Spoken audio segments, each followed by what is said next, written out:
எல்லாருக்கும் வணக்கம்.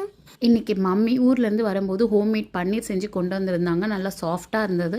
அதை வச்சு அபிக்கு ஈவினிங் ஒரு ஸ்நாக் ரெடி பண்ணாங்க. அது என்னென்னு பார்ப்போம். அதுக்கு முதல்ல ஒரு பாத்திரத்தில் மிளகாய்த்தூள், சிக்கன் மசாலா, மஞ்சள் தூள், கரம் மசாலா, கடலை மாவு, தயிர், சால்ட் இதெல்லாம் போட்டு நல்லா ஆட் பண்ணிவிட்டு பன்னீரை மேரினேட் பண்ணி எடுத்துருங்க. அதுக்கு அடுத்து கேப்சிகம், ஆனியன், ப்ரெட்டு 2 டோஸ்ட் பண்ணி ஸ்கொயராக கட் பண்ணி எடுத்துக்கிட்டோம். அதையும் மேரினேட் பண்ணி பன்னீர் டிக்கா செய்கிற ஸ்டிக்கு எடுத்துக்கிட்டு அதில் ஒன்று பொருளாக இன்சர்ட் பண்ணிக்கோங்க. ஸோ இது ஒரு 5 மினிட்ஸ் மேரினேட் பண்ணதுக்கப்புறம் ஒரு பேனில் கொஞ்சமாக எண்ணெய் ஊற்றி இந்த ஸ்டிக்கை வச்சு நல்லா ரொட்டேட் பண்ணி விடுங்க.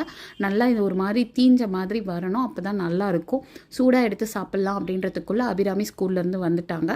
வந்ததும் என்ன வாசனை வருதே அப்படின்னு சமையல் கட்டு போய் பார்த்துட்டு ஃப்ரெஷ்ஷப் ஆகிட்டு வரேன்னு போய் ஃப்ரெஷ்ஷப்பும் ஆகிட்டு வந்துட்டாங்க. மம்மி அவங்களுக்கு சூடாக சர்வ் பண்ணாங்க.